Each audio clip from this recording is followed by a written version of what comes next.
Sesiapa yang begitu keadaannya, iaitu 40 hari sembahyang berjamaah kerana Allah semata-mata, dan dia dapat takbir bersama imam takbir pertama, kutibat lahu bara'atan, ditulis baginya itu 2 pelepasan.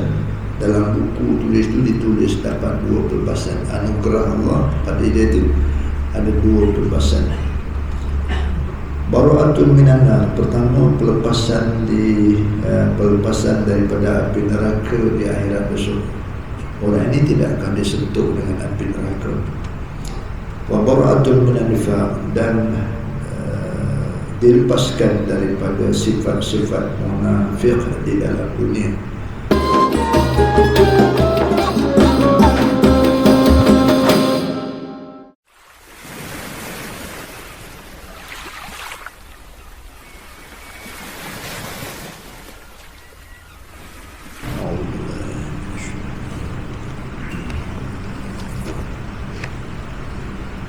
Assalamualaikum warahmatullahi wabarakatuh. A'udzu billahi minasyaitonir rajim. Bismillahirrahmanirrahim. Alhamdulillahi rabbil alamin, wassalatu wassalamu ala asyrafil anbiya'i wal mursalin, sayyidina Muhammadin wa ala alihi wa sahbihi ajma'in. Allahumma ij'alna minal ladzina yastami'una al-qawla fayattabi'una ahsana. Allahumma asmi'na munadiyal jannah fil jannah ma'al abrar. Subhanaka la ilma lana illa ma 'allamtana innaka antal alimul hakim. Rabbana zidna 'ilman wa fahma wa azilna minal ghaflah wa alhiqna bis salihin.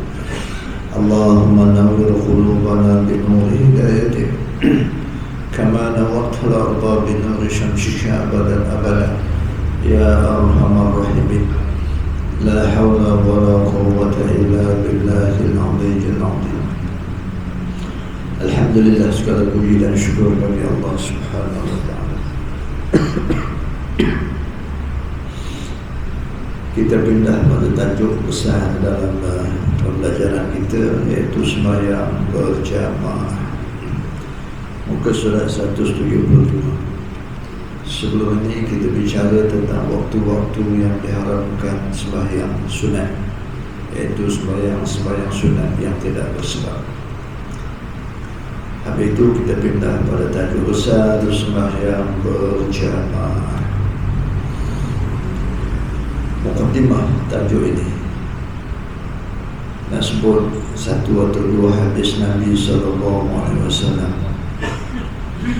Hadis pertama daripada Anas bin Malik. Anas bin Malik radhiyallahu anhu qala Rasulullah sallallahu alaihi wasallam, man shalla billahi 40 yawman fi jama'ah yudrikut takbiratul ula kutibat lahu bara'atun minan nar wa bara'atun minan nifaq. Rawahu Tirmidzi. Hadis yang dinilai sahih oleh Imam Tirmidzi. Mafhumnya bersabda ataupun berkata Anas bin Malik radhiyallahu anhu, sabda Rasulullah sallallahu alaihi wasallam, man shalla lillahi 40 yawman fi jama'ah. Sesiapa yang sembahyang kerana Allah, bukan kerana yang lain. Sesiapa yang sembahyang kerana Allah selama 40 hari terus menerus bil jamaah. Saya sebutlah hadis terdahulu, tapi saya tak ingin membuat ini untuk mengingatkan diri saya supaya jangan sampai tinggal berjamaah. Sesiapa yang sembahyang kerana Allah selama 40 hari terus menerus fi jamaah, dalam jamaah, yudrikut takbiratul ula, dapat bertakbir pertama bersama imam. Maksud dapat takbir bersama imam, takbir pertama ini ialah si makmum itu bertakbiratul ihram sebelumnya imam selesai membaca Fatihah. Kalau dah lebih dah baca Fatihah, dah siap, baru kita nak takbir, terlepas dah. Kalau tengah ada program untuk dapat 40 hari, tiba-tiba hari itu dia takbir, imam dah selesai Fatihah, dia kena ulang balik hari pertama. Dia dapat bertakbir bersama imam takbir pertama. Ulama menjelaskan, mensyarahkan di sini ialah sebelumnya imam habis membaca Fatihah. Sesiapa yang begitu keadaannya, iaitu 40 hari sembahyang berjamaah kerana Allah semata-mata, dan dia dapat takbir bersama imam takbir pertama, kutibat lahu bara'atan, ditulis baginya itu 2 pelepasan. Dalam buku tulis itu ditulis dapat 2 pelepasan. Anugerah Allah pada dia itu ada 2 pelepasan. Bara'atun minan nar, pertama pelepasan daripada api neraka di akhirat besok. Orang ini tidak akan disentuh dengan api neraka. Wa bara'atun minan nifaq, dan dilepaskan daripada sifat-sifat munafik di dalam dunia. Masa hidup itu hatinya itu dibersihkan oleh Allah daripada sifat-sifat mazmumah, sifat-sifat yang tercela. Sebab sifat orang munafik itu tidak lain kecuali sifat-sifat yang tercela di dalam hatinya itu. Maka hasil daripada seorang itu berjamaah 40 hari terus menerus di dunia, dia dapat bersih hatinya daripada sifat orang munafik. Di akhirat lepas daripada api neraka. Ada satu kisah tabi'in di dalam maksud dalam kitab lah. Ada seorang pemuda, dia ni jahat. Dia jumpa imam, "Mam, aku lihat isteri kamu cantik, mam. Bagi kat aku lah." Begitu wanita, mungkin Pak Imam isteri yang ke berapa lah, yang pertama, yang kedua mati dia kahwin dah, saya dapat muda. Dapat dan nampak seorang pemuda ni, cantik sungguh isteri Pak Imam. Dia tak segan tak silap jumpa terus pada Pak Imam. "Pak Imam, isteri Pak Imam bagi kat aku." Kalau tuan-tuan jadi Pak Imam tu, ada orang minta isteri macam mana? Kurang ajar memang begini. Dia lempang sekali lagi. Tapi Pak Imam tak macam tu. Tak ada masalah, tapi aku bagi kamu satu syarat. Apa syarat itu Pak Imam? Kamu kena duduk belakang aku, sembahyang di belakang aku 40 hari terus menerus, dan dapat takbir bersama aku. Aku takbir, kau takbir. Kalau dapat kau 40 hari sembahyang terus menerus bersama aku, ya, aku bagikan isteri kamu sebagai hadiah kepada kau. Aku cerai isteri aku bagikan kamu. Macam tu. Dengar macam itu tawaran Pak Imam. Wah, seorang betul. Tak pernah sembahyang. Bukan tak pernah sembahyang, tak pernah sembahyang jamaah. Sembahyang ada sembahyang juga lah kan, tapi tak sembahyang jamaah. Dia punya seronok dengan perawaran, dengan syarat itu. Mulai pada esoknya dia mula start program berjamaah bersama imam 40 hari. Hari pertama, hari kedua sampai hari 40. Sebaik-baik saja habis hari 40 di sini, kamu dah khatam 40 hari sembahyang bersama aku berjamaah. Macam mana hati kamu? Kamu nak teruskan ke? Niat kamu nak minta isteri aku? Apa kata lelaki itu? Dia menangis kapannya. Aku sudah dapat lebih lebih istimewa daripada isteri tuan yang aku minta dulu. Aku dapat lebih istimewa. Allah bagi ke aku sesuatu yang lebih istimewa daripada isteri Pak Imam itu. Tak payah Pak Imam, tak payah aku batalkan aku, sebab aku sudah dapat sesuatu yang lebih istimewa, iaitu apa? Lazatnya sembahyang berjamaah itu. Lazatnya betul-betul seronoknya sembahyang berjamaah itu, sampai menangis-nangis sembahyang berjamaah. Imamnya bacaannya bagus, kena cerita bab neraka, faham lawan tu kan, dia pun menangis.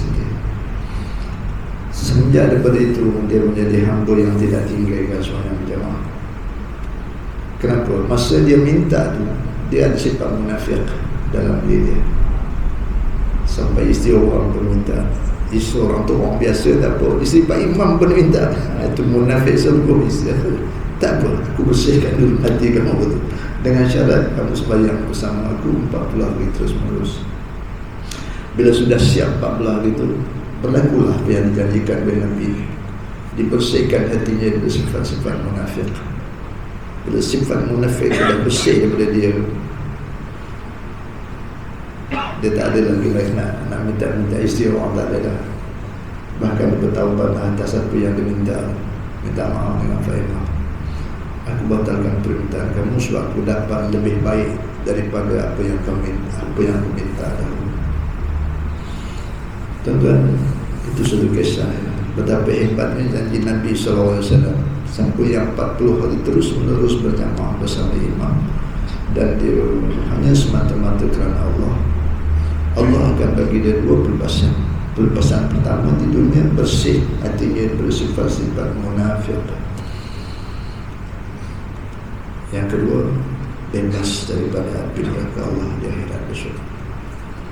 Dengan sebab itu ulama-ulama pesan kepada kita, pastikan dalam buku catatan kita itu sudah ada tercatat 40 hari terus menerus berjamaah bersama imam. Kalau rasa-rasa dah mudah, alhamdulillah. Kalau rasa-rasa aku tak ada lagi ucap, bila tak ada lagi tu kenalah doa kepada Allah. Ya Allah, jangan matikan aku dulu ya Allah, sebab aku belum ada catatan dalam rekod aku, dalam buku aku berjamaah terus menerus selama 40 hari bersama imam. Doa kepada Allah sambil minta kekuatan. Allahumma a'inni ala zikrika wa syukrika wa husna ibadati. Ya Allah, berikanlah aku pertolongan, tolonglah aku ya Allah, supaya aku dapat a'inni ala zikrika, supaya aku dapat berzikir, ada kekuatan berzikir menyebut nama-Mu ya Allah. Tolonglah aku ya Allah supaya aku dapat mensyukuri segala nikmat-nikmat yang Kau berikan kepada aku ya Allah. Dan yang ketiga, tolonglah aku ya Allah supaya aku dapat beribadat, beramal dengan sebaik-baik amal. Sebaik-baik amal antaranya selepas daripada beriman dan sembahyang berjamaah terus menerus bersama imam. Kena minta tolong. A'inni, tolonglah aku ya Allah, tolonglah aku ya Allah. Lepas tahajud tu dan bacalah a'inni ya Allah ala zikrika wa syukrika wa husna ibadati. Tolonglah aku ya Allah supaya aku dapat berzikir menyebut nama-Mu banyak-banyak ya Allah. Tolonglah aku ya Allah supaya aku dapat mensyukuri nikmat yang Kau berikan kepada aku ya Allah. Dan tolonglah aku ya Allah supaya aku dapat beramal dengan sebaik-baik amal ya Allah. Ada kekuatan beramal dengan sebaik-baik amal. Husna ibadatik, sebaik-baik amal selepas beriman ialah as-salah bil jamaah. Summa ayu ya Rasulullah, kemudian bila aku dah sembahyang berjamaah tu dah siap apa lagi ya Rasulullah? Bir walidain, kamu berbaktilah kepada kedua orang tua kamu. Lepas itu apa lagi ya Rasulullah? Jihad fi sabilillah. Barulah yang ketiga ini turun kepada jihad, perang fi sabilillah. Yang pertama sembahyang, yang kedua bir walidain, yang ketiga baru jihad fi sabilillah. Ini yang pertama, amalan yang paling afdal dalam syariat Nabi sallallahu alaihi wasallam bila as-salah fi awqatiha, yakni bil jamaah, sembahyang di awal waktunya secara berjamaah. Contoh ada hadir belum catatan 40 hari dalam buku, kenang-kenang boleh lah. Tak usah jawab sekarang, tanya sekarang tapi jawab nantilah bila balik rumah. Pejam celik imbau masa yang silam itu sudah belum kita ada catatan 40 hari terus menerus berjamaah. Itu sebab jamaah tabligh yang paling afdal nak kejar benda ni. Jamaah tabligh ni masuk jamaah tabligh keluar 40 hari. 40 hari itu berjamaah terus menerus. Siap 40 hari dia balik bersinar-sinar wajah, dapat catatan 40 hari terus menerus berjamaah. Tapi tidak mustahil ya, bagi orang yang tak bersama dengan tabligh pun tak apa, tapi hendaklah kuat semangat itu. Kuatkan semangat. Duduklah di tempat kita, duduklah di masjid kita, Maknanya di kampung kita tak payah masuk tabligh, tapi kuatkan semangat. Apa juga yang akan berlaku, aku tetap datang ke masjid untuk sembahyang berjamaah. InsyaAllah bila ada kehendak tuan-tuan, Allah bantu, Allah tolong. Bila tak ada kehendak,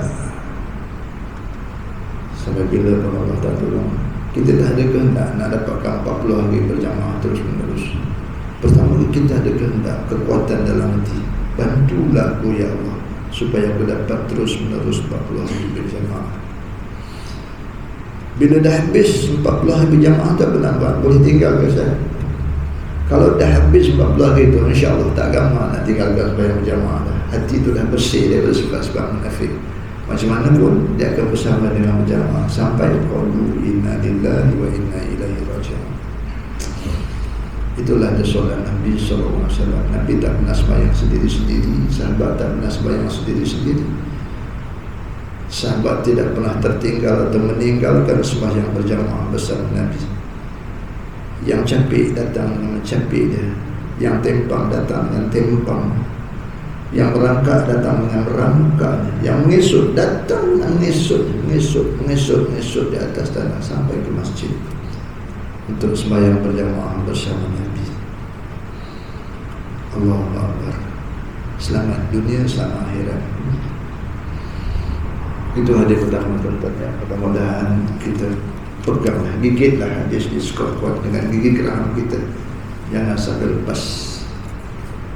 Pastikan kita sebelum mati ada 40 hari terus menerus berjamaah bersama imam. Tambah-tambah yang nak bersahur kan, tak ada tugas yang hakiki yang kena buat. Kalau bersahur belum bersahur tu ada banyak masalah lah, kekangan dia mungkin nak keluar pagi cepat, mengajar sekolahnya jauh 40 km, 50 km, jam pula jalan, nak kena keluar sebelum subuh tu dah keluar dah. Kalau dah nanti pukul 10 baru sampai ke sekolah, pukul 10 baru sampai ke pejabat. Pagi itu ada kekangan dengan sebab tugas-tugas hakiki yang wajib dia sempurnakan. Itu tak apalah, tapi usahakanlah untuk berjamaah walaupun di pejabat. Di pejabat apa salahnya? Ketua-ketua jabatan dalam Islamik, tapi kebanyakannya walaupun Islam tapi dia tidak Islamik. Wajahnya Islam, hatinya Islam, mulutnya Yahudi. Na'udzubillah.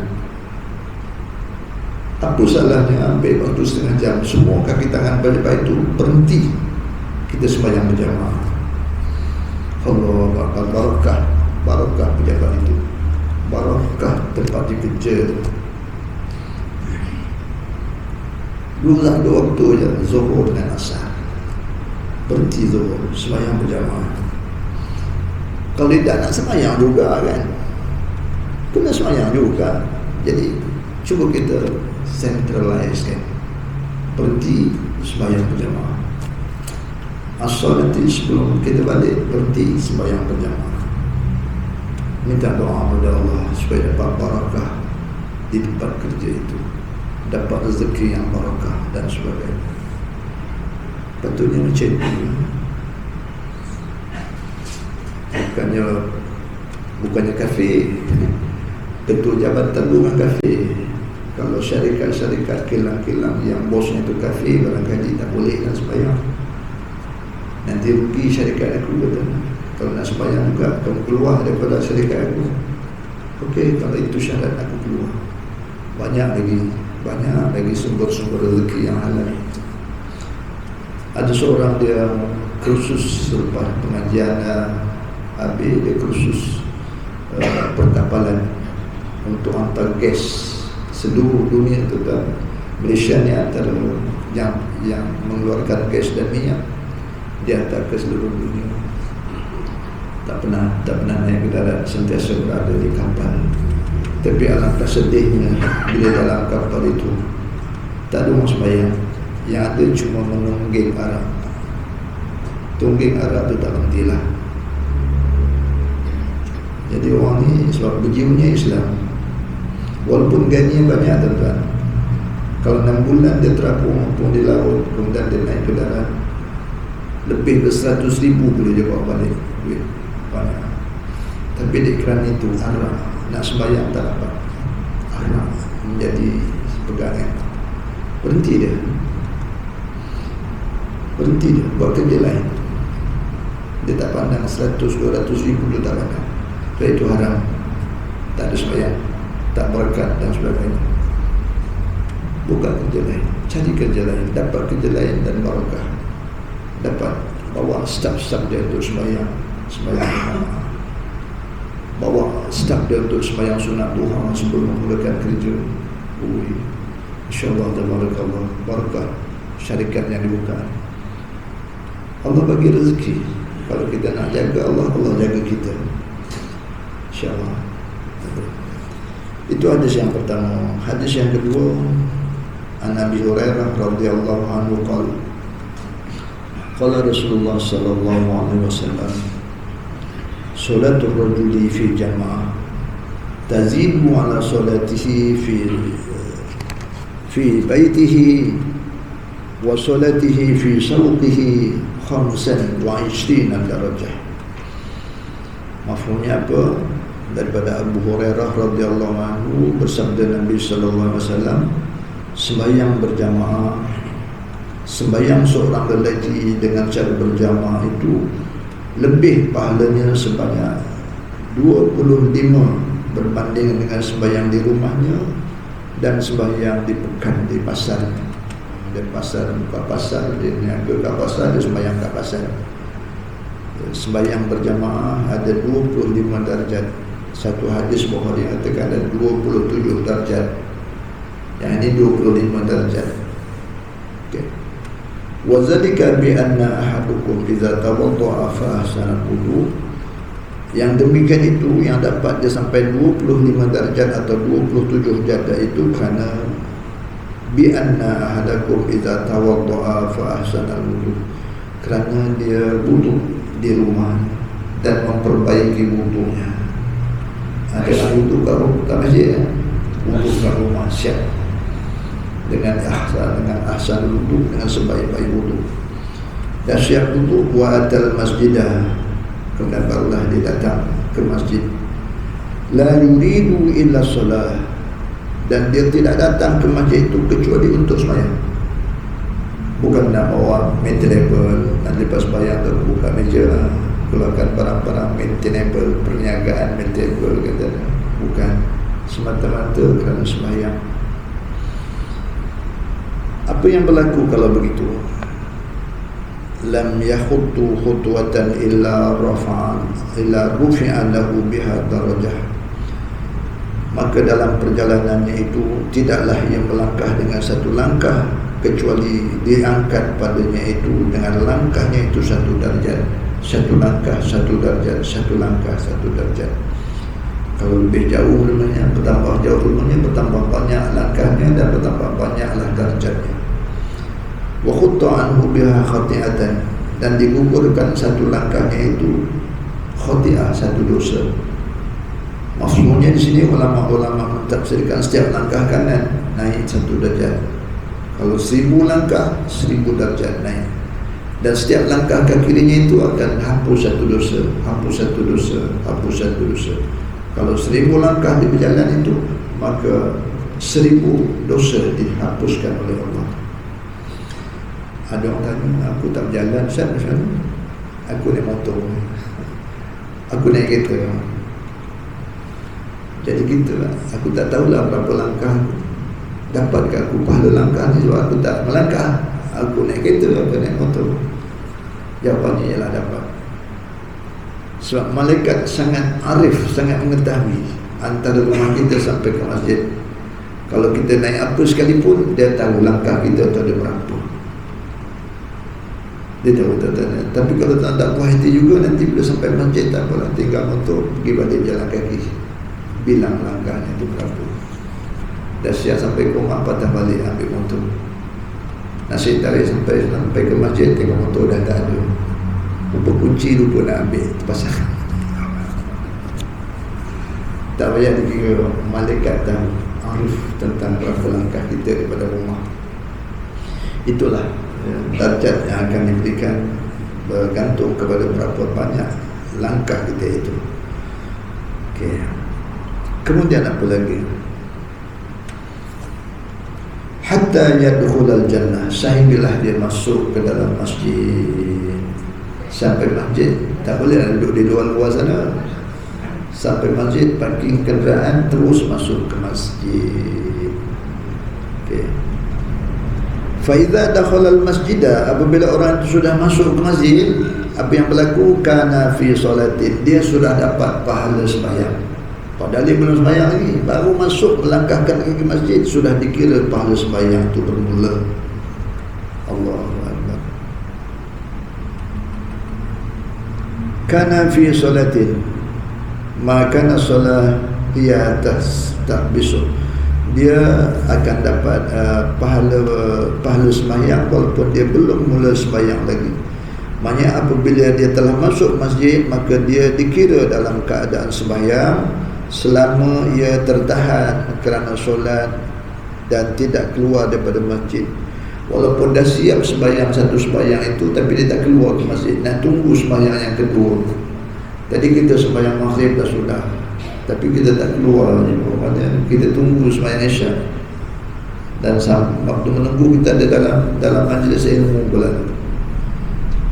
Jadi selagi kita tak keluar, tanda-tanda kita masih dikira diberi pahala sembahyang. Apatah lagi apabila duduk majlis ilmu, itu satu pemberian yang lain. Yang sembahyang tadi tetap kekal sampai kita balik, sampai kita keluar, dan pahala majlis ilmu itu sumber yang lain. Ya Allah, banyaknya pahala. Kemudian apa lagi? Selama mana dia berada dalam masjid itu, wal malaikatu yusalluna ala ahadikum ma dama fi majlisihi alladhi shalla fihi. Apa yang berlaku bila sudah dalam masjid itu, dan para malaikat akan berselawat.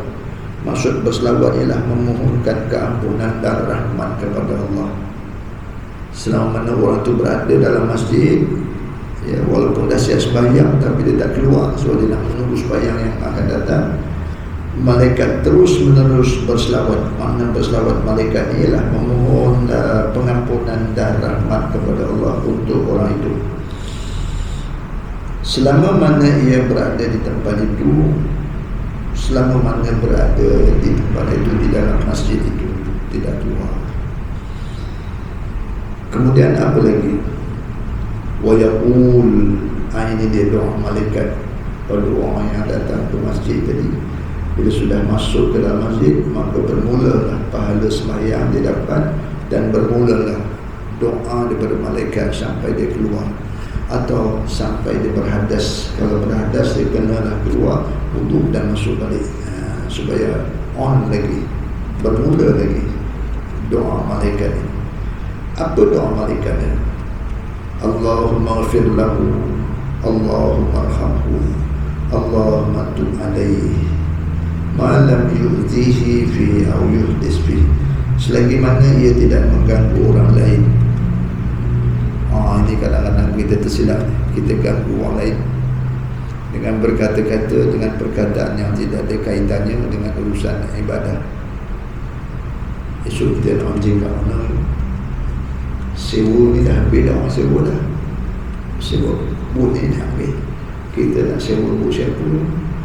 Itu sudah bercakap sesuatu yang duniawi. Itu berhentilah doa malaikat. Sudah mengganggu kawan sebelah. Alah, apa-apalah kau tanya betul, nantilah bila dah kita keluar, kita boleh dah bincang-bincang nak mancing di mana. Walaupun yang diajak bercakap itu ada bagi nasihat macam itu, dengan yang diajak bercakap itu habislah. Tak dapat lagi doa daripada malaikat. Tuan-tuan, selagi mana ia tidak mengganggu kawannya, atau selagi mana ia tidak berhadas, tidak tentulah tidak berhadas. Ini dia doa yang tadanya, Allahumma firlahu, Allahumma arhamhu, Allahumma tub alaihi. Ya Allah, ampuni si fulan itu. Maksud si fulan itu disebut namanya. Tiada orang tu disebut namanya oleh malaikat yang mendoakan. Ya Allah, ampuni Yusuf bin Karim itu ya Allah. Ampuni Yusuf bin Karim itu ya Allah. Ampuni Yusuf bin Karim itu. Rahmati dia dan terimalah taubatnya. Kalau 1 jam berada dalam masjid, berapa ratus kali itu malaikat menyebut Allahumma firlahu, Allah arhamhu, Allah maktub alayya. Oh, doa malaikat tidak pernah diabai oleh Allah Subhanahu wa ta'ala, tidak pernah ditolak oleh Allah Subhanahu wa ta'ala, makbul. Itulah antara rahsia-rahsia yang tersirat di sebalik kehadiran kita ke masjid, datang ke masjid. Setiap langkah dapat keampunan. Itu sebab pada zaman Nabi dulu, perkampungan yang paling jauh dengan masjid Nabi ialah perkampungan Bani Salim. Lebih kurang 3 km dari masjid Nabi. Mereka agak keletihan, tiap-tiap waktu kena keluar daripada kampung pergi ke masjid untuk berjamaah. Permulianya untuk sidang kampung itu jumpa Rasulullah. Dulu ada ketua sidang, ada ketua kampung untuk sidang kan? Untuk sidang dia jumpa Nabi Muhammad. Ya Allah, ya Rasulullah, izinkan kami sekampung pindah ke tempat yang paling dekat dengan masjid Nabi, dengan masjid Tuhan. Dia nak bawa pindah semua anak buahnya dari perkampungan Bani Salim, nak duduk dekat dengan masjid Nabi SAW. Nabi tak benarkan. Aku tak benarkan. Sebab kamulah orang yang paling beruntung di kalangan sahabat. Sebab kamulah yang paling jauh rumahnya daripada masjid. Setiap langkah kamu 1 derajat diangkat. Kalau kamu dah dekat dengan berapa langkah kaki kamu sampai ke masjid, rugilah kamu. Biarlah kamu derita sedikit, mujahadah sedikit, berusaha sungguh-sungguh untuk datang ke masjid Tatawi daripada tempat yang jauh itu. 1 langkah 1 derajat yang kanan, 1 langkah yang kiri hapus 1 dosa. Kalau 1000 langkah, 2000 langkah, Masya Allah, tabarakallah. Itu sebelum masuk. Bila dah masuk, datang pula malaikat doakan untuk kamu. Allahumma firlahu, Allahumma arhu, Allahumma tub alaihi. Sampailah keluar semula daripada masjid. Tapi kena patuh syarak lah bila ada masjid itu, tuan-tuan. Jangan sembah, jangan gelak ketawa, berdekah-dekah, sampai pula mengumpat orang dalam masjid. Allahu Akbar. Tentulah malaikat berhenti mendoakan kita itu semua kan. Ad-dhahik fil masjid zulumatun fil qabr. Sesiapa yang biasa ketawa berdekah-dekah dalam masjid sampai mati perangai dia, kegelapan menunggu dia di dalam kuburnya masing-masing. Kuburnya menjadi gelap gelita, tuan-tuan. Oh, gelap gelita, blackout, tak ada api, tak ada cahaya. Kesan daripada gelap ketawa di dalam masjid. Bercakap-cakap, bersembang-sembang dalam masjid. Hatta tengah azan sekalipun terus juga bercakap-cakap dan bersembang-sembang. Ya Allah. Padahal ustaz-ustaz dah beritahu, azan jangan bercakap, jangan bersembang. Jawab azan tu, berzikir azan. So ada tuntutan kita berzikir di dalam azan. Baru saya bincang dengan guru padannya, berzikir dalam azan tu ketika muazzin menyebut 4 kali asyhadu. Asyhadu tu ada 4 kali. Sebaik-baik saja muazzin menyebut asyhadu yang pertama, kita jawab wa ana asyhadu an la ilaha illallah wahdahu la syarikalah raditu billahi rabba wa bi Muhammadin nabiyya wa bil islami dina. Lepas itu baru jawab asyhadu an la ilaha illallah.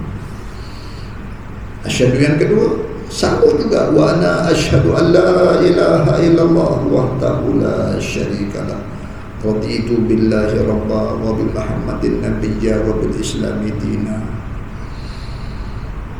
Asyhadu yang ketiga, sebaik saja muazzin menyebut asyhadu yang ketiga, kita terus sambut wa ana asyhadu anna Muhammadan abduhu wa rasuluh raditu billahi rabba wa bi Muhammadin nabiyya wa bil islami dina. Asyhadu yang keempat pun begitu juga, wa ana asyhadu anna Muhammadan abduhu wa rasuluh raditu billahi rabba wa bi Muhammadin nabiyya wa bil islami dina. Kemudian baru kita jawab asyhadu anna Muhammadar Rasulullah. Itu tuntutan yang dituntut oleh syara pada setiap orang yang dengar azan itu dilakukan. Tapi kita ubah dengan bercakap-cakap, dengan bersembang-sembang. Apa yang kita dapat? Kita berada dalam masjid, tapi ketika itu kita bercakap-cakap, dilaknat oleh malaikat. Bodoh kamu. Orang nak doakan kamu elok-elok, dah kamu bercakap-cakap pada masa azan dilakukan. Tapi masjid ini tak ada lah, masjid lahir ni saya cakap ni. Suara perintah ni ramai masjid saya masuk. 12 ke 13 masjid masuk. Tapi alhamdulillah masjid ni lebih kurang tak ada. Cakap-cakap. Astaghfirullahaladzim. Adakah orang yang bercakap-cakap ni akan tunggu Tuhan turun ke masjid, ataupun nak tunggu Nabi sendiri datang bagi tahu, kalau azan dilakukan jangan bercakap-cakap? Adakah nak tunggu malaikat dekat Tuhan daripada langit turun ke masjid bagi tuan-tuan, baru tuan-tuan nak ikut? Itu sombong lah itu. Cukuplah dengan ustaz yang kecil ni kan, jangan bercakap-cakap masa azan dilakukan, cukuplah kan. Allah pun larang kita bercakap-cakap. Cuba tengok surah Al-Ma'idah ayat 58. Apa firman Allah? Wa idza nadaitum ila shalah ittakhazuha huzwan wa la'iba. Apabila kamu diseru dengan azan untuk sembahyang berjamaah, sebahagian daripada kamu ni terus bercakap-cakap. Perbuatan itu tidak lebih, tidak bezanya seperti orang yang mengolok-olokkan azan dan bermain-main dengan azan. Zalika bi annahum qaumun la yaqilun. Yang demikian itu hanya dilakukan oleh orang-orang yang tidak berakal. Bercakap semasa azan dilakukan ini adalah dilakukan oleh orang yang tidak berakal. Tidak berakal itu bahasa lembut. Allah kata orang ini tak berakal. Kalau bahasa kita, bahasa kasar, orang nyok gila. Orang tak berakal tu orang gila. Ramai pula jadi orang gila masa azan dilakukan. Sebelum azan tak ada orang gila. Ini pun tidak adalah masjid kita, masjid lain ada.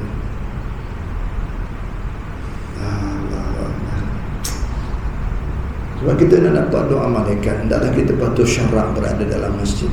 Jangan sembang, jangan gelak ketawa, jangan kau tegak-tegak cakap kuat, sampai orang sembahyang terganggu dia Allah, tersasul-sasul bacanya. So rancak sangat orang belakang tu sembang. Bukan salah ibu mengandung, tapi nasib celaka badan. Nak kena tapak juga tu kan, tak selesai dosa tu. Itulah dua hadis Nabi SAW sebagai mukadimah kita pada tajuk sembahyang berjamaah. Tapi malam ni tuan-tuan, habis tu tajuk ni, waktu pun habis. Dah bergendang tajam saja, dong, habis waktu. Baik, kita ambil satu tajuk daripada sembahyang berjamaah ni, iaitu tajuk kecil, hukum sembahyang berjamaah. Hukum sembahyang berjamaah, ya, kurungan 1. Hukum sembahyang berjamaah selain daripada fardu Jumaat adalah fardu kifayah. Kita dirikan sembahyang berjamaah 5 waktu ni hukumnya fardu kifayah, bukan fardu ain, fardu kifayah. Kecuali sembahyang fardu Jumaat itu fardu ain. Sembahyang berjamaah pada sembahyang Jumaat hukumnya fardu ain. Sembahyang berjamaah pada sembahyang jam 5 hukumnya fardu kifayah. Mana fardu kifayah itu apa tuan-tuan? Kalau di masjid ada orang sembahyang berjamaah, kemudian ada pula jamaah di masjid itu tak datang dia ke masjid dengan sebab-sebab tertentu, maka orang itu lepas daripada dosa. Sebab sudah dilepaskan oleh orang yang berjamaah di masjid itu. Itu sebab besar orang yang datang berjamaah ke masjid ini, sebab selain daripada apa yang dijanjikan ini, dia dapat melepaskan dosa orang yang tidak datang berjamaah, terlepas dosa. orang dah buat, aku tak payah, itu fardu kifayah. Janganlah macam itu kan. Takkan orang yang nak lebihkan dosa kita. Sekali-sekali kita nak lebihkan dosa orang kan, datanglah jemaah berjamaah. Itu fardu kifayah. Berbeza dengan duduk dia tuan-tuan. Ni apa hukumnya ni duduk ni? Fardu ain ala kulli muslimin muslimat. Duduk dalam majlis ilmu tu hukumnya fardu ain atas setiap muslimin dan muslimat. Sembahyangnya tadi termasuk isyak nanti berjamaah fardu kifayah. Mana besar fardu kifayah dengan fardu ain? Fardu ain lebih besar. Tapi orang tak faham. Dia dah sedang sembahyang berjamaah fardu maghrib, tengok ada beg hitam, tentu malamnya dia mengaji. Dia tak nampak muka saya lagi, bukan nampak beg hitam tu, tentu ada mengaji. Allah, bagus salam dia tak sempat istighfar, bangun cogit balik. Nanti isyak datang lagi sembahyang. Ini sosial lah, dikelangkung dengan malaikat. Dia rebut yang kecil, dia lepaskan yang besar. Ya, sembahyang berjamaah itu kecil berbanding dengan majlis ilmu. Sembahyang berjamaah itu kecil berbanding dengan majlis ilmu. Sebab macam itu tu fardu ain. Okey, ya Allah, fahamlah, faham, dia kena faham urusan agama ni. Yang besar kita letakkan di tempat yang besar, yang kecil tetap di tempat yang kecil. Soalan hukum sembahyang berjamaah selain daripada fardu kifayah adalah sembahyang selain fardu Jumaat ialah fardu kifayah. Sembahyang subuh, zuhur, asar, maghrib, isya itu datangnya berjamaah itu fardu kifayah. Ke atas siapa? Adakah atas semua orang? Tidak. Pertama, ke atas orang yang murdahika. Orang hamba tak masuk. Orang hamba tak datang sembahyang berjamaah pun dia tak apa, sebab dia tak masuk dalam tuntutan berjamaah. Pertama, orang yang murdahika. Yang kedua, orang yang bermukim. Orang yang mukim itu ialah orang yang walaupun orang musafir, dia sampai pada tempat yang musafir, tapi dia nak duduk tempat itu 3 hari, tak masuk hari datang dan tak masuk hari pulang. Kalau masuk hari datang, masuk hari balik, sudah jadi 5 hari. Dan kalau 5 hari tempat itu statusnya masih bermukim. Tapi kalau dia duduk tempat yang musafir itu 4 hari, tak masuk hari datang, tak masuk hari balik. Kalau masuk datang, masuk balik, dia sudah jadi 6 hari. Bila 6 hari kat situ, sampai saja tempat itu, dia sudah menjadi orang mukim. Bila mukim, dia kena sembahyang berjamaah. Dia tak boleh lagi sembahyang jamaah kasar, sebab dia sudah berubah menjadi orang mukim. Kecuali kalau tempat itu dia berada tinggal 5 hari, termasuk hari datang, termasuk hari balik, dia masih ditakrifkan sebagai musafir. Sepanjang-panjang hari itu dia boleh jamak dan qasar.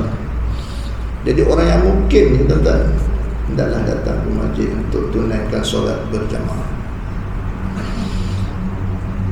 Itu mukim. Apatah lagi orang yang mustautin. Orang mustautin itu ialah orang yang tidak ada niat untuk pindah ke tempat lain. Ada pindah ke tempat tu sebelah tu, itu tempat berpindah. Orang ini orang mustautin. Orang mukim, dia akan berpindah, akan keluar daripada kampung itu. Bila dia niat nak keluar daripada kampung itu, nak pindah tempat lain, itu statusnya adalah mukim. Kalau mukim pun dah kena digalas dengan sembahyang berjamaah, apatah lagi orang yang mukimin, orang yang bermukim, penduduk tempat, penduduk asal tempat itu. Dan bulan. Okey. Yang tak dalam puluhan nota atau yang ketiga, siapakah yang difardu kifayahkan tentang sembahyang berjamaah ini? Iaitu orang-orang yang akil, orang-orang yang sempurna akal fikirannya. Dia tidak gila lah. Dia bukan orang gila. Orang gila terlepas daripada tuntutan berjamaah. Orang yang waras, khabar riwayat waras, itu waras. Pikiran dia waras, ya, pikiran dia tu normal. Okay, orang ini diberati, ditaklif sembahyang berjamaah. Itu akil, orang yang akalnya sempurna. Dan yang keempatnya baligh. Baligh ini tak cukup umur lah. Lelaki atau perempuan yang sudah genap usia 15 tahun qamariyah. Dia tak sama 15 tahun misri dengan 15 tahun qamariyah, tu tak sama. Dia cepat. Qamariyah tu lebih cepat. Kalau tahun misri, seorang itu berusia 14 tahun 9 bulan 15 hari, itu sudah dikira 15 tahun ikut tahun qamariyah, tahun hijrah. Tak sama. Jadi apabila itu dihitung seorang itu, kanak-kanak itu ikut hitungan misri, apabila sampai usia itu 14 tahun 9 bulan 15 hari, maka dia sudah baligh. Dia sudah genap 15 tahun mengikut qamariyah. 15 tahun, lelaki ke perempuan. Tapi kadang-kadang boleh cepat daripada itu dengan berlaku benda sesuatu yang menjadi isyarat atau tanda orang tidak baligh, iaitu melalui ihtilam. Saya tak kira lah sama kanak-kanak lelaki atau perempuan, apabila dia ihtilam sampai keluar mani. Kan? Jadi ihtilam itu mimpi keluar mani. Dalam mimpi itu rasa syahwat, ada kelazatan syahwat sampai keluar mani. Tapi dengan syarat usia budak itu dah cecah 9 tahun. Bila dah cecah 9 tahun, dia berihtilam, mimpi yang bersyahwat, tak kira lelaki atau perempuan, tak kira kanak lelaki atau kanak-kanak perempuan, maka dia sudah dikira sampai usia baligh. Dia sudah kira baligh. Dan bagi wanita pula ada satu tanda yang lain, dengan syarat dah cecah umurnya 9 tahun juga, 9 tahun kemari, iaitu keluar darah daripada kemaluannya. Itu dikatakan darah haid. Tapi dengan syarat kanak-kanak perempuan ini dah cecah 9 tahun qamariyah. Kalau belum cukup, tak sampai 9 tahun dia sudah keluar darah, itu darah penyakit, bukan darah haid. Jadi nak kata yang baligh ini ialah kanak-kanak lelaki yang sudah ada tanda baginya itu baligh, sama ada ikut tanda usia, iaitu 15 tahun qamariyah, atau dengan sebab yang kedua tadi, iaitu ihtilam. Dengan syarat budak ni dah cecah 9 tahun, kemudian berlaku ihtilam, maka sudah jadilah budak ini baligh. Bila sudah baligh, wajib dia datang berjamaah untuk fardu Jumaat. Fardu kifayah dia datang untuk sembahyang fardu yang 5, sebab dia sudah baligh. Alhamdulillah, keempat-empat ini tidak ada perempuan. Perempuan tidak digalas dengan sembahyang berjamaah yang 5 ini. Dia bolehlah sembahyang di rumah sahaja. Tapi kalau nak sembahyang berjamaah di masjid, dapat ke pahala sebiji macam pahala orang lelaki-lelaki juga. Cumanya dirasa kemudahan wanita ni boleh sembahyang di rumah. Kalau nak sembahyang berjamaah di masjid bersama lelaki-lelaki, diadu-adukan. Tapi dia tidak digalas untuk mendukung sembahyang berjamaah di waktu. Yang mendukung itu adalah orang lelaki-lelaki. Kecuali kalau satu ketika esok semua orang lelaki-lelaki itu mati, yang ada janda semua. Macam berlaku satu kampung, kampung janda rata, semua orang lelaki dah mati, dah dibunuh oleh komunis, yang ada semua perempuan. Ketika itu janda-janda ni kena berjamaah, sebab dia mengambil tempat orang lelaki-lelaki. Selagi mana masih ada orang lelaki, perempuan nanti dulu, tunggu dulu. Kalau semua orang lelaki itu dah mati, barulah. Ya.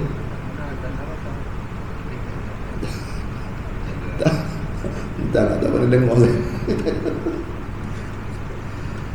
Okey, cukuplah setakat itu tuan-tuan ya. Ada lagi sikit-sikit ke? Kurungan 2. Adalah lebih afdal berjamaah itu di masjid bagi orang lelaki-lelaki. Afdal tempat berjamaah itu ialah di masjid, supaya dapat setiap langkah itu dapat naik darjat. Kalau sendiri rumah, nak langkah ke mana? Dapatlah sedikit pahala berjamaah, tapi tak sama macam di berjamaah di masjid atau di surau. Surau itu juga masjid, tapi ghairul jami'. Yang masjid ini adalah masjid jami', masjid yang tempat yang didirikan untuk sembahyang rawatib dan sembahyang fardu Jumaat. Itu jami' namanya. Surau hanya sembahyang 5 waktu tapi tak ada sembahyang Jumaat, itu masjid ghairul jami. Sama di surau atau masjid, masing-masing bagus untuk kita datangi. Afdal. Kurungan 3, sembahyang jamaah bagi fardu Jumaat adalah fardu ain. Ini macam duduk dalam majlis ilmu lah. Setiap orang kena buat fardu, kena datang sembahyang fardu Jumaat ini. Sebab fardu ain wajib ke atas setiap orang lelaki-lelaki. Okey. Adapun perempuan sembahyang fardu Jumaat ini hukumnya adalah sunat sahaja. Dengan syarat tempat itu ada, masjid itu ada tempat untuk perempuan. Macam masjid kita ni adalah tempat untuk perempuan kan. Bolehlah perempuan datang berjamaah masjid sembahyang fardu Jumaat, hukumnya sunat. Walaupun sunat, tapi dia boleh menggugurkan yang fardu. Yang zuhur itu fardu ke atas wanita-wanita. Jumaat itu adalah sunat. Tetapi kalau dapat melaksanakan yang sunat bersama-sama lagi sembahyang fardu Jumaat, maka yang fardu itu gugur. Balik tak payah lagi sembahyang fardu zuhur. Dialu-alukan jugalah. Sebab dalam fardu Jumaat itu ada khutbah Jumaat. Itu dia. Apa tajuk Jumaat khutbah terakhir ni Imam Al-Albani? Bukan nak tanya isi, tanya tajuk ni. Apa tajuk ni? Alhamdulillah masih ada orang ingat tajuk sembahyang berjamaah, iaitu sembahyang yang kita nak baca ni, sembahyang berjamaah, faedah ataupun kelebihan sembahyang berjamaah. Habis dulu sudah semua sebab ada orang boleh menyebut tajuk. Ia tidak terhasil jika seorang itu mendapati kurang daripada 1 rakaat. Ini sembahyang, cerita tentang sembahyang Jumaat. Kalau dia tak dapat 1 rakaat dalam sembahyang Jumaat itu, dia tidak berhasil sembahyang fardu Jumaat. Contohnya bagaimana? Dia datang nak sembahyang Jumaat, tapi imam sudah rakaat yang kedua, dah masuk rakaat kedua, dan dia tak dapat nak rukuk bersama imam pada rakaat yang kedua tu. Mungkin imam dah duduk tasyahud akhir lah, baru orang tu datang. Walaupun baru datang, tapi dia tetap juga takbiratul ihram dan niat sahaja aku sembahyang fardu Jumaat 2 rakaat kerana Allah Ta'ala. Lepas itu duduklah bersama imam membaca tasyahud akhir. Lepas itu imam pun salam. Yang dapat datang tadi, yang masbuk tadi, nak ikut salam ke? Ikut salam ke? Tak, dia tak boleh ikut salam. Dia kena bangun, berdiri, dan berdiri tu kena buat berapa rakaat? Kena buat 4 rakaat. Sebab dia tak dapat 1 rakaat. 1 rakaat pun dia tak dapat. Tetapi kalau dia dapat rukuk bersama imam rakaat yang kedua tu tadi, dia dapat rukuk bersama imam, dia dapat 1 rakaat. Bila dah dapat 1 rakaat, dah sah dah dia untuk dapat pahala Jumaat, untuk dapat sembahyang Jumaat. Bila imam salam, dia kena bangun dan kenakan 1 rakaat sahaja. Kalau tak dapat 1 rakaat, dia kena bangun, kenakan 4 rakaat tanpa mengubah niat. Dalam kaedah disebut solat bila nawa bila solat. Solat bila nawa, sembahyangnya tak ada niat, niatnya tak ada sembahyang. Niatnya sembahyang fardu Jumaat, tapi sembahyangnya bukan sembahyang fardu Jumaat, sembahyang zuhur. Tapi tak ada niat zuhur, gunakan niat sembahyang fardu Jumaat, tapi praktikalnya sembahyang zuhur 4 rakaat. Itu dikata sini tidak terhasil, iaitu sembahyang fardu Jumaat itu jika seorang itu mendapati kurang daripada 1 rakaat. Tak dapat 1 rakaat pun tak dapat. Kalau dapat 1 rakaat, dia boleh dapat Jumaat dengan menyempurnakan 1 rakaat lagi selepas imam salam. Wallahu a'lam bishawab. Cukuplah sekadar ini tuan-tuan. InsyaAllah kita akan sambung perkara 2, kelebihan sembahyang berjamaah. Okey, sebarang kesilapan anda mohon istighfar pada Allah Subhanahu wa taala dan mohon maaf atas kesilapan bahasa, tutur kata dan sebagainya. Kita tangguhkan majlis dengan istighfar kafarah dan surah Al-Asr. Subhanakallahumma wa bihamdik asyhadu an la ilaha illa anta wa astaghfiruka wa atubu ilaik. Bismillahirrahmanirrahim. Wal 'asr. innal insana lafi khusr illa alladhina amanu wa 'amilus solihati wa tawassaw bil haqq wa tawassaw bis sabr. Sadaqallahul 'azim. Wabillahi hidayah wa taufiq. Wassalamualaikum warahmatullahi wabarakatuh.